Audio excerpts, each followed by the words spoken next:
¿Todos están listos para la Navidad? ¿Qué han alistado? ¿Tampoco? ¿Ni siquiera un buñuelo? Bueno, en esto de alistarse para la Navidad, mis hermanos, como que nosotros traemos mucho de la tradición mundana. Y entonces lo que alistamos son los regalos, lo que alistamos es la comida, lo que alistamos es, hermanos, el banquete, lo que alistamos es las amistades, las invitaciones. Todo esto lo invitamos para celebrar Navidad, pero en realidad lo que debemos alistar para Navidad es el corazón. ¿Por qué? Porque estamos celebrando el nacimiento más trascendental de la historia, y es el nacimiento del Hijo de Dios, el Salvador del mundo, el Salvador de las naciones. Y todo esto, hermanos, que hacemos gracias al equipo creativo y a todos los que adornaron el altar, no se dice esto, pero la plataforma. Mis hermanos, gracias por todo esto que han hecho, pero todo esto lo hacemos ¿para qué? Para glorificar al Señor. Es que, hermanos, debido a la tergiversación que hay del verdadero sentido de la Navidad, estos domingos de diciembre los hemos dedicado a aclarar, a seguir aclarando que la Navidad no es para nosotros, la Navidad es para Jesús. Amén. Entonces, lo importante es celebrarle a Él y que Él sea glorificado en todo lo que hagamos en Navidad. Y precisamente ese es nuestro tema hoy, salvación integral. ¿Por qué? Porque Jesús vino a salvar al mundo, y salvación significa liberación integral del ser humano. Vamos a mirar Mateo 1, 18 al 25. Mateo 1, 18 al 25, los que tienen Biblia física la abren, los que tienen Biblia digital la prenden.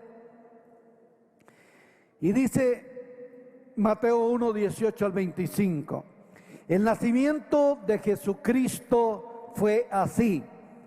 Estando, ojo, hay varias palabritas que podemos extractar de acá para poder entender mucho más el contexto de lo que vamos a hablar. Estando desposada María, María su madre con José, antes de que se juntasen. Ok, entonces estaba desposada, pero todavía no se habían juntado. Se halló que había concebido del Espíritu Santo. José su marido, como era justo y no quería infamarla, quiso dejarla secretamente. Y pensando en esto, he aquí un ángel del Señor le apareció en sueños y le dijo: José, hijo de David, no temas recibir a María tu mujer, porque lo que en ella es engendrado del Espíritu Santo es. Y darás a luz un hijo, y dará a luz un hijo, y llamará su nombre Jesús, porque él salvará a los pueblos a su pueblo de sus pecados. Todo esto aconteció para que se cumpliese lo dicho por el Señor por medio del profeta, cuando dijo: he aquí una virgen concebirá y dará a luz un hijo, y llamará su nombre Emmanuel, que traducido es, ¿qué? Dios con nosotros. Traducido es, ojo también a aquello, traducido es Dios con nosotros. Y despertando José del sueño, hizo como el ángel del Señor le había mandado, y recibió a su mujer, pero no la conoció hasta que dio a luz a su hijo primogénito, y le puso por nombre Jesús. Muy bien, hoy para hablar del nacimiento, del ser más maravilloso, del ser más precioso, del ser más amoroso, del ser más cautivador, del ser más generoso que fue Jesús de Nazaret, hablemos de toda una familia, de toda una familia. Mis hermanos, ¿por qué hablamos de la familia? Porque la familia de Jesús es una familia que vale la pena seguir como modelo. Hoy en día carecemos en la familia de muchos modelos. Y quisiéramos, hermanos, realmente que toda familia cristiana fuera un gran modelo a imitar allá afuera. Y eso es lo que la familia de Jesús nos invita. Hablemos primero del padre terrenal de Jesús, hablemos de José. No se dice mucho de este gran hombre en la genealogía, solamente se dice que fue hijo de un Jacob. no Jacob el hijo el hijo de Isaac, no. Un Jacob descendiente de la estirpe real de David, descendiente del Jacob, del Israel, que muchos años, miles de años atrás había nacido. Y no tantos miles, pero cientos de años, centenas de años había nacido. Entonces, este José era de la estirpe del rey David y venía para ser el padre terrenal del Hijo de Dios, escogido con esa honra, escogido con ese honor. Ahora, echando la historia bíblica un poquito atrás, nosotros podemos, hermanos, recordar que de David, esa estirpe real, descendiente de un justo, de un adorador, de un gran hombre como fue David, en poco tiempo ese linaje se corrompió, se tornó idólatra, se tornó adúltero, se tornó homicida, se tornó ladrón. Todos este linaje se tornaron en ese linaje corrompido que venía del rey David.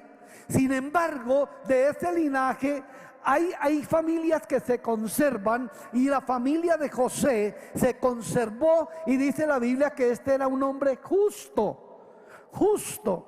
Ahora, creo que para nosotros mirar justo es un hebraísmo que nos indica que era un hombre recto, que era un hombre espiritual, que era un hombre justo. Tiene muchos sinónimos. Si vamos a extractar la raíz griega, justo era un hombre pío, un hombre santo, era un hombre en toda la ley recto, perfecto delante de Dios. Este era José. Aquí se nos dice la historia de este José. Bueno, y José solamente nos dice quién era su papá, no nos dice quién era su mamá, pero creo que los valores fueron inyectados en este José para ser un excelente esposo y un excelente padre. Y eso es lo que hoy necesitamos, gente imitable como lo fue José. De José se nos dice que ya era un anciano. Hay varias teorías. Según el libro apócrifo de Santiago, se nos dice que José tenía unos 80, 90 años. Entre esa edad estaba José.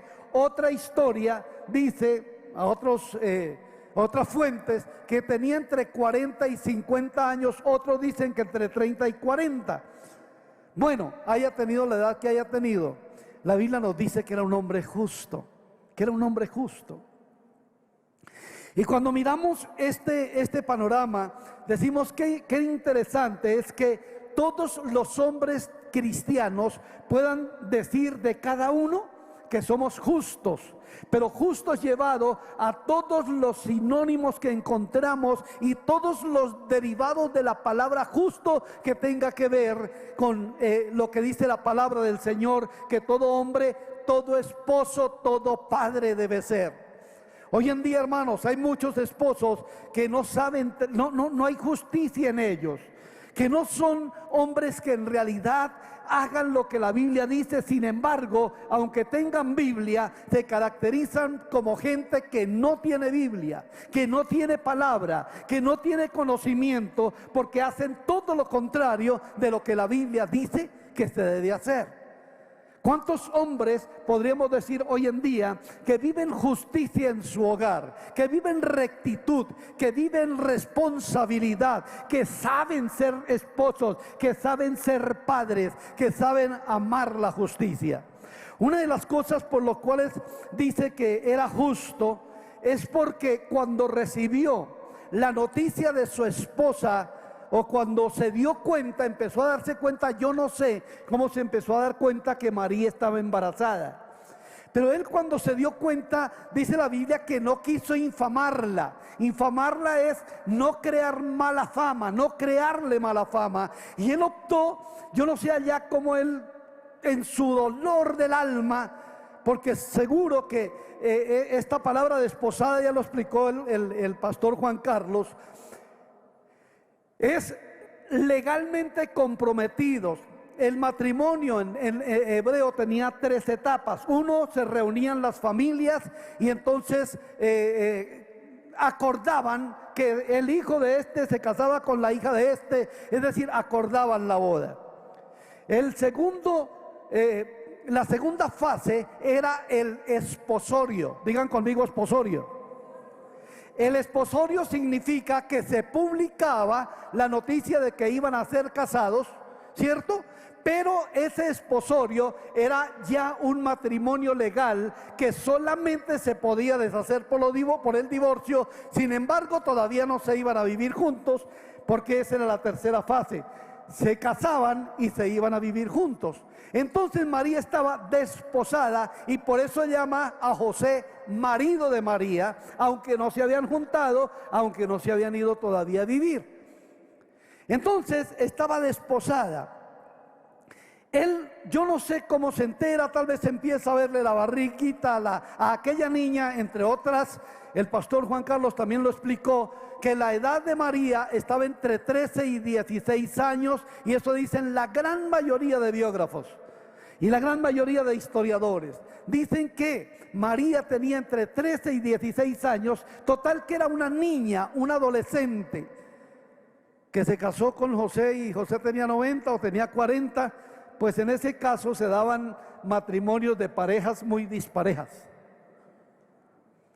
Acuérdense que Abraham murió, se volvió a casar después de la muerte de Sara. Ustedes han analizado cuántos años más o menos tenía Abraham cuando se casó con Cetura y cuántos años podía tener Cetura. Cuando Sara murió, Abraham tenía 137 años. Y se casó con una mujer que le dio 6 hijos, Cetura. ¿Cuántos años tenía Cetura para ser fértil y tener 7 hijos? ¿30, 32, 25? ¿Uno de 140 casado con una peladita de 25 años? Pero bueno, estos matrimonios se daban.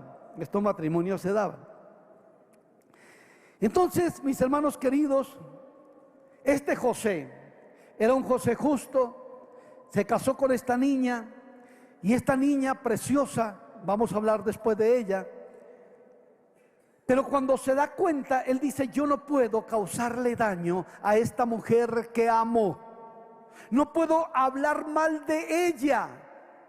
Y en esto también tenemos que ser imitables. ¿Qué hablamos de la esposa con otras personas? ¿O qué se habla del ser a quien se ama cuando se comete errores? Se publica, se habla mal. Hay muchos maridos que hablan mal de su esposa, inclusive públicamente. Pero allí estaba este hombre que no quiso infamarla. Y allá con todo el dolor del alma estaría pensando: ¿y ahora qué hago? Tenía 2 posibilidades. Uno, la denuncia, y la denuncia sería que ella terminaría apedreada, terminaría lapidada y por ende muerta. Y eso era poner a María al escarnio público. La otra era: me voy, no digo nada, chao, me desaparezco. Con el tiempo, entonces vengo y me divorcio. Nadie sabe por qué me voy. Prefiero que me digan que yo fui el cobarde que la abandonó a que ella me engañó. ¡Wow! ¡Qué cosa tan impresionante el corazón de José! Prefería sentirse él que llevar el agravio y de decir: ese no pudo con el matrimonio y se largó, se fue, la dejó, la abandonó. ¡Qué tipo tan cobarde! Prefirió eso a infamar a su amada esposa. ¡Qué hombre tan justo! Pero otra de las cosas que tenía José era la capacidad de recibir las revelaciones de Dios. Ojo esposos, ojo maridos y ojo hombres que se quieren casar y tener un hogar.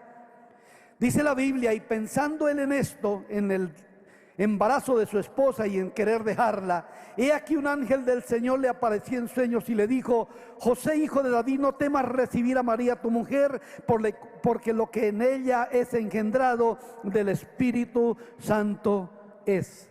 Recibió en sueños una voz particular y era la voz de un ángel. Ahora, mis hermanos, esto también de soñar con ángeles, de soñar con revelaciones, uno tiene que tener el discernimiento de si es o no es de Dios, ¿sí o no?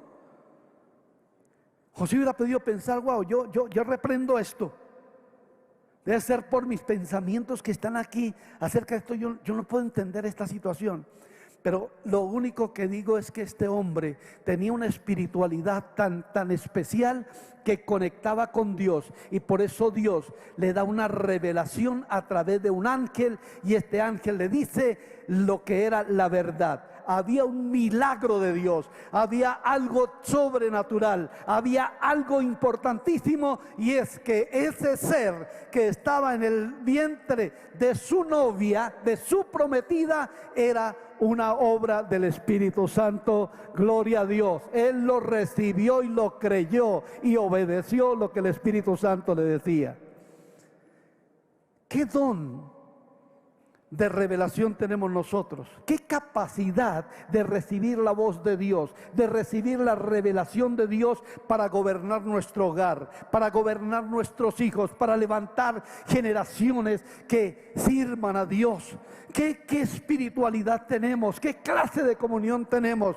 Algunos de vez en cuando recibimos revelación, pero aquel hombre pudo recibir la revelación de un ángel, creerla y obedecer a sus órdenes. Era un férreo creyente en Dios, ya que acepta también la misión de proteger a María y a su hijo, y obedece como el Espíritu Santo le da.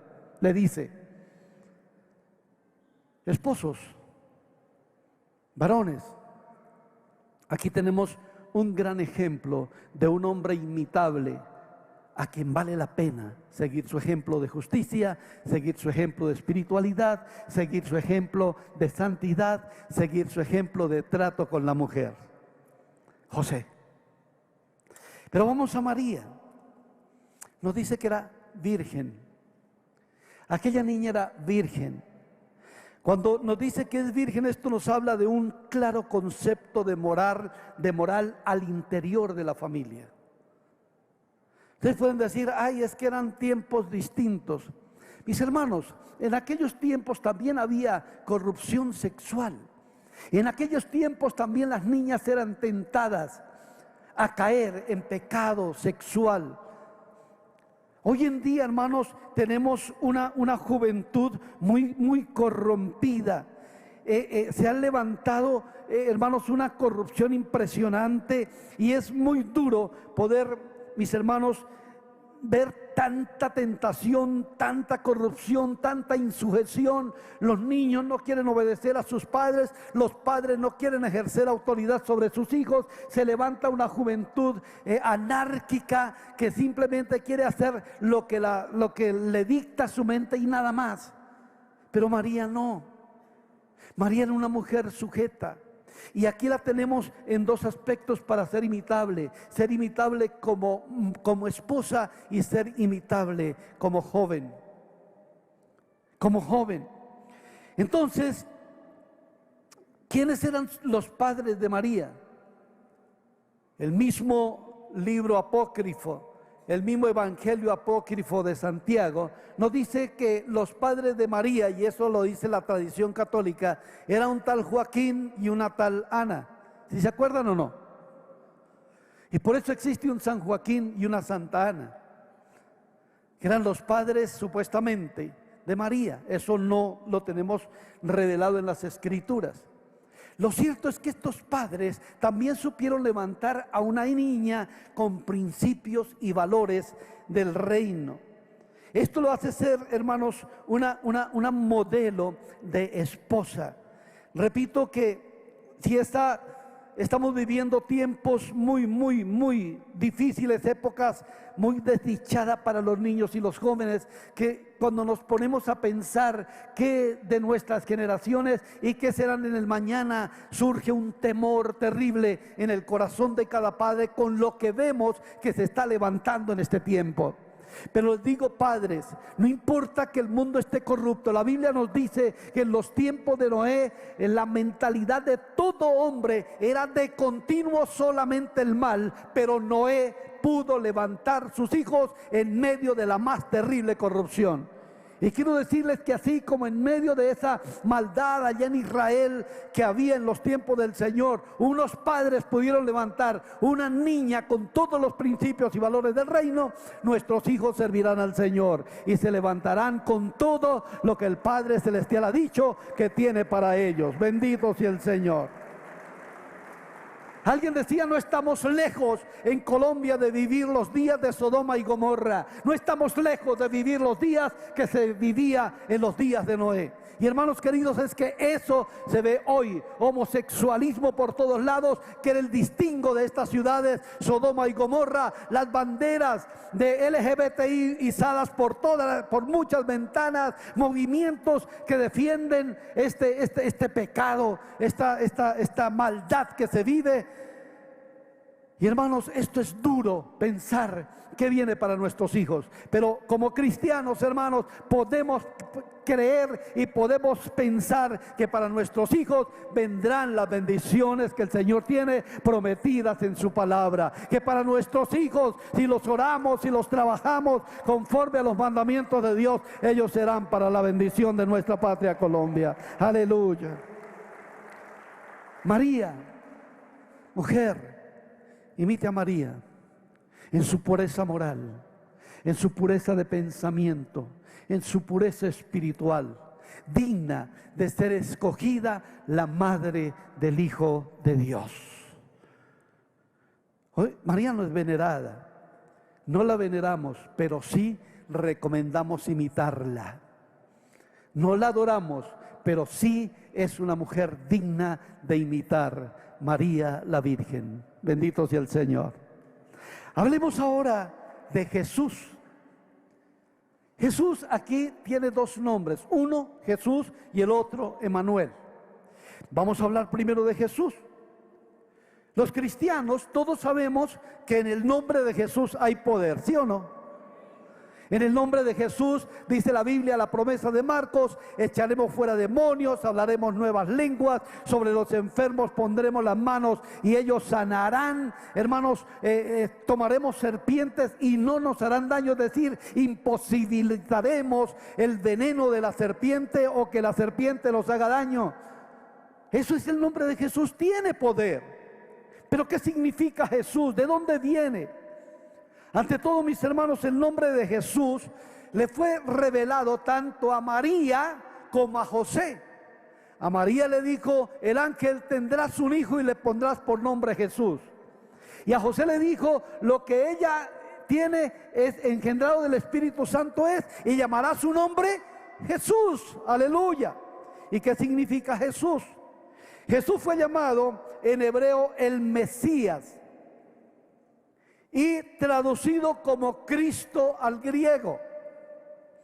Ambas palabras apuntaban a él como el ungido que se convertiría en rey. ¿Es Jesús tu rey? ¿Es Jesús tu rey? Hoy día, hermanos, colocan en los pesebres el pedacito chiquitico ahí acompañado de los Reyes Magos. Jesús no nace el 24, Jesús nació, se hizo adulto, murió y resucitó y hace más de 2000 años reina al lado del Padre. Ese es Jesús, nuestro Jesús. Pero Jesús el ungido, Jesús el rey. ¿Saben, hermanos? Jesús ahorita está en el cielo, pero Él vendrá a establecer su reino terrenal por 1000 años. Habrá un arrebatamiento. ¿Ustedes saben que Jesús viene a establecer su reino? ¿Cuántos lo saben? ¿Cuántos lo saben? Ok. La iglesia será arrebatada y creo que no muy tarde. Será arrebatada, irá, se casará con el Señor en la boda del Cordero y descenderemos y Jesús vendrá y establecerá su trono en la ciudad de Jerusalén y reinará por 1000 años y gobernando a todos los que sobrevivieron la gran tribulación y los que sobrevivieron, que ya no son salvos, pero serán gobernados por Jesús durante 1000 años y los que nazcan en esos 1000 años. Él es el rey, Él no se quedó chiquitín. Él es el rey. Ahora, el hecho de Jesús haber nacido es que venía a cumplir un plan de salvación del Padre. El plan de salvación es un plan era un plan, o sigue siendo un plan de transformación en cada ser humano que recibe al Señor. Aquí nosotros venimos, la gran mayoría, de un contexto católico romano. Y en el contexto católico romano había unas prácticas religiosas que no nos llevaban a ningún cambio ni a ninguna transformación, con el respeto de los católicos. Pero, hermanos, simplemente se tenía una liturgia, se tenía un sermón, una homilía, como se le dice en el catolicismo, se tenía una misa, pero de ahí salíamos sin ninguna transformación. Temo que eso se haya trasladado al seno de la iglesia cristiana, donde cada 8 días se recibe una palabra, donde cada 8 días viene y se alaba, pero en la semana se está viviendo totalmente aparte de lo que se predicó en el culto el día domingo. Pero, hermanos, el plan de salvación es para sufrir, o para vivir mejor, transformación. Diga conmigo: transformación. Transformación habla de cambio. Yo no sé si con recibir al Señor hay una característica en ti como cristiano o como cristiana, y es que hablamos diferente a los de allá afuera, actuamos diferente a los de allá afuera, caminamos diferente a los de allá afuera. Hermanos queridos, nuestra conducta es totalmente distinta, nos conducimos diferente a los de allá afuera, y espero que cada uno de los miembros de Vida en Acción muestre que somos cristianos transformados por medio de ese plan de salvación que Jesús vino a traer a la tierra. Que vivamos realmente la palabra, transformación.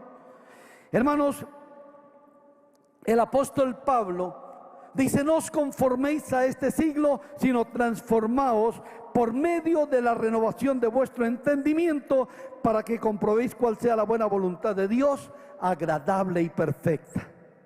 Ante este mandato del apóstol Pablo, creo que debemos preguntarnos si hemos permitido que el Espíritu Santo obre transformación en nosotros. Somos transformados. Algunos escasamente han logrado un cambio de iglesia, pero no un cambio de vida, de comportamiento, de conducta. La necesidad más importante, hermanos queridos, para ser suplida en un ser humano es la necesidad espiritual. La necesidad de ser salvos es lo que demanda más cuidado que cualquier cosa. Muchos tienen una cantidad de las prioridades, hermanos, las tienen totalmente desordenadas. Primero yo, primero el trabajo, primero el deporte, primero la televisión, primero el partido, y Dios por allá en un rincón. Y no hay Biblia, no hay lectura de Biblia, no hay oración, no hay comunión con Dios, y con razón. Entonces no se vive una vida en el Espíritu, sino una vida en la carne. ¿Cómo están sus prioridades? ¿Realmente primero es Dios? En segundo es su cónyuge, en tercero sus hijos, cuarto la salud, y de ahí en adelante puedes ordenar tus prioridades como sean. Muchos tienen como prioridad la realización económica, la realización profesional, matrimonial, intelectual, política. Pero ¿y la realización espiritual? ¿Y la realización con Dios? Puede ocuparse e invertir mucho dinero en el alcance de sus logros, pero si pierde su alma, mi hermano, es lo que dice Lucas, lo que dijo Jesús y que lo consigna Lucas: de nada le sirve al hombre ganar todo el mundo y perder su alma. Cuide lo que debe cuidar primero. Busque lo que debe buscar primero. Buscad primeramente el reino de Dios y su justicia, que todo vendrá añadido. Es tan tan importante cuidar la salvación. El escritor de Hebreos dice: por tanto es necesario que con más diligencia atendamos a las cosas que hemos oído, no sea que nos deslicemos. Porque si la palabra dicha por medio de los ángeles fue firme, y toda transgresión y desobediencia recibió justa retribución, ¿cómo escaparemos nosotros si descuidamos una salvación tan grande? Yo estoy seguro, hermanos, que si usted tuviera una caja fuerte en su casa llena de millones de dinero y tuviera muchísimos millones, lo primero que coloquen al frente de su casa son celadores. Son celadores, porque aquello que tiene valor es cuidado. Aquí al frente tenemos nosotros una compañía de seguridad y de valores. Y cuando entran esos carros o abren la puerta, ahí están los vigilantes con un arma. Ojalá nosotros tuviéramos ese celo de cuidar la salvación, de cuidar lo que el Señor nos ha dado, porque Jesús vino a traer perdón de nuestros pecados, y ese perdón no se compra con dinero, ni ese perdón se alcanza con sabiduría o conocimiento. Ese perdón está gratuitamente dado por Dios, y porque Jesús ya pagó por nosotros en la cruz del Calvario. ¿Qué tenemos entonces, hermanos queridos? Cuidar la salvación. Cuide su salvación, por favor. Jesús vino para dar salvación al mundo, para que nuestros pecados fueran perdonados. Y gracias a Él disfrutamos de ese perdón, de esa gracia y de esa bondad. Emmanuel. Emmanuel, nombre traducido. Y este nombre que fue traducido del hebreo al griego, en hebreo es Emmanuel, en griego es Dios con nosotros. Interesante, ¿no? Dios con nosotros. Esto tiene suma importancia. El gran predicador del siglo XIX, Charles Spurgeon, un inglés, dijo: estas palabras, traducido es, suena en mi oído con mucha dulzura, porque la palabra Emmanuel en el hebreo, ¿por qué la palabra Emmanuel en el hebreo es traducida? No era para mostrar una simple referencia a los gentiles. Traducido es, debe significar que es dirigido a las diferentes naciones. Emmanuel tiene un propósito misionero, un propósito de alcanzar todas las naciones gentiles, escribió Spurgeon.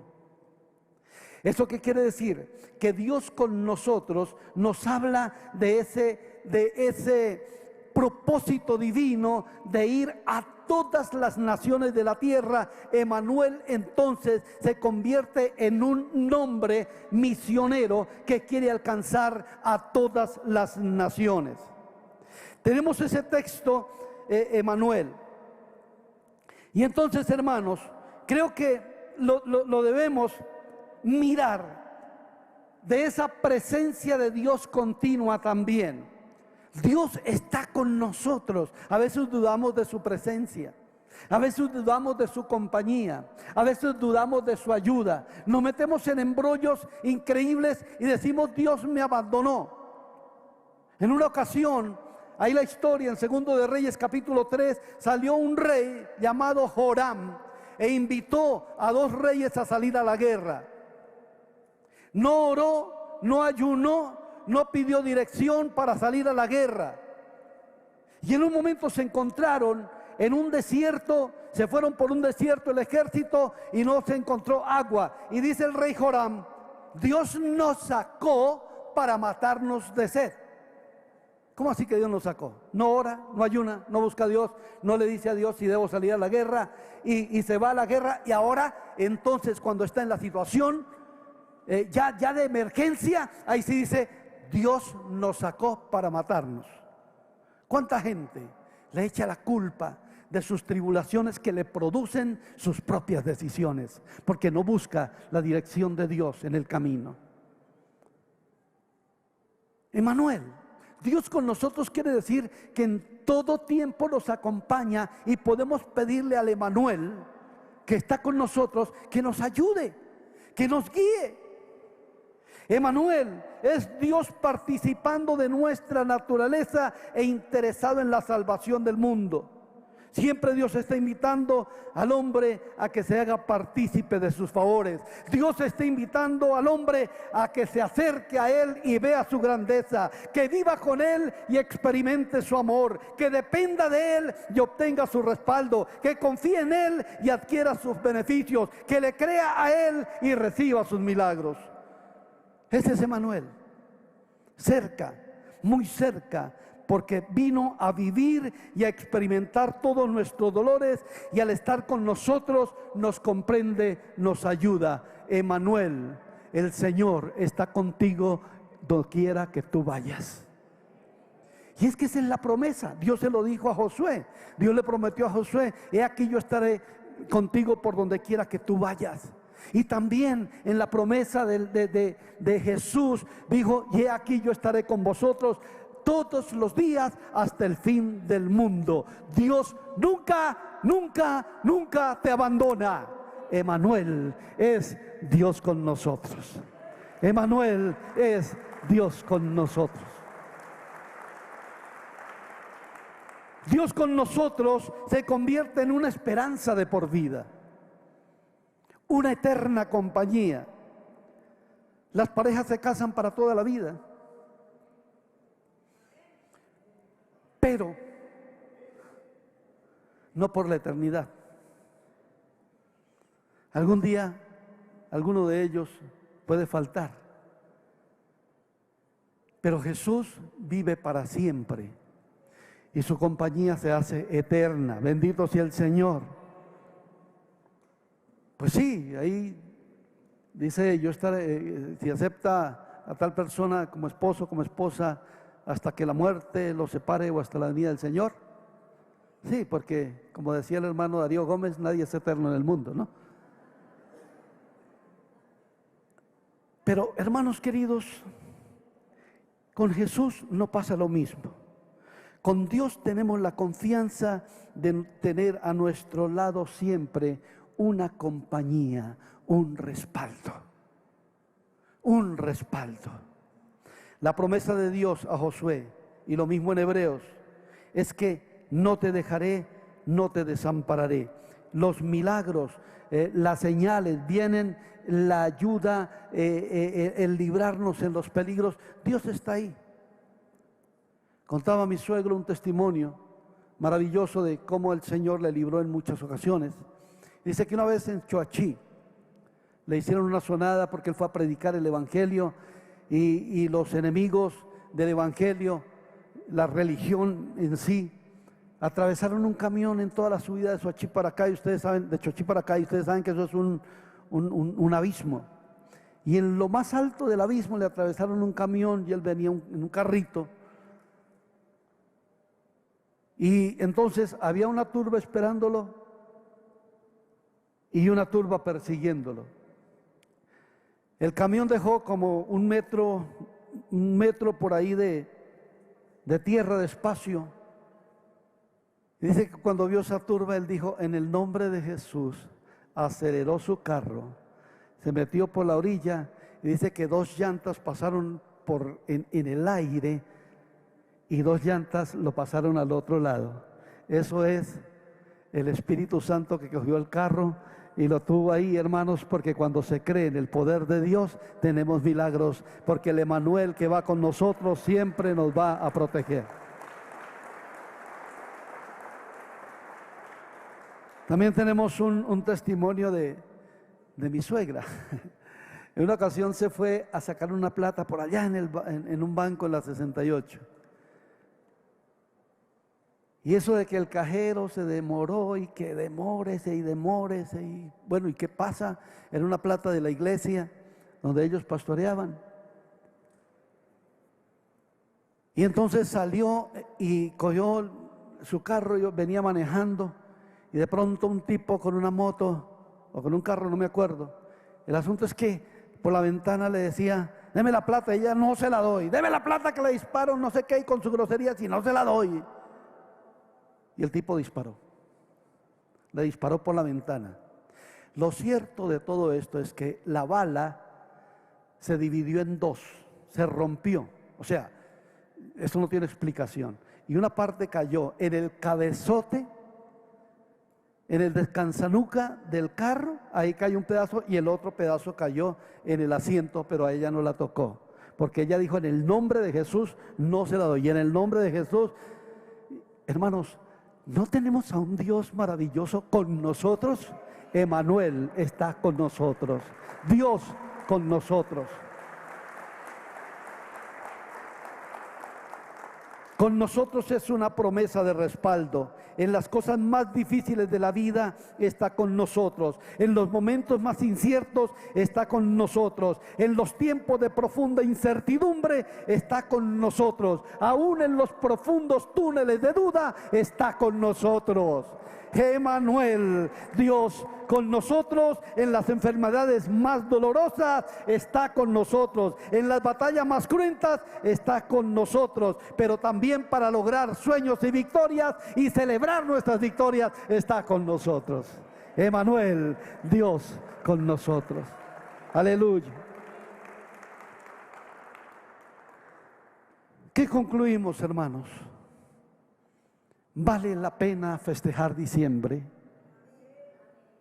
Independientemente si Jesús nació en diciembre o en marzo o en abril, independientemente del día, hermanos, por muchos años es decir, la tradición ha sido que celebramos el 24 de diciembre el nacimiento de Jesús.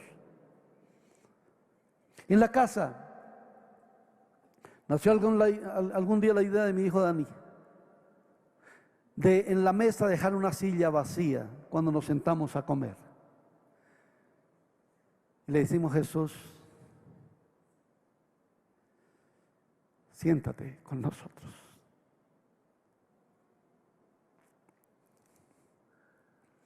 Los regalos no son para nosotros. Los regalos deben ser para Dios. Démosle regalos de alabanza. Démosle regalos de adoración. Démosle regalos de honra, porque el festejo no es para mí, el festejo es para Él. A Él sea toda la gloria, la honra y la alabanza por los siglos de los siglos. De pies, hermanos, por favor.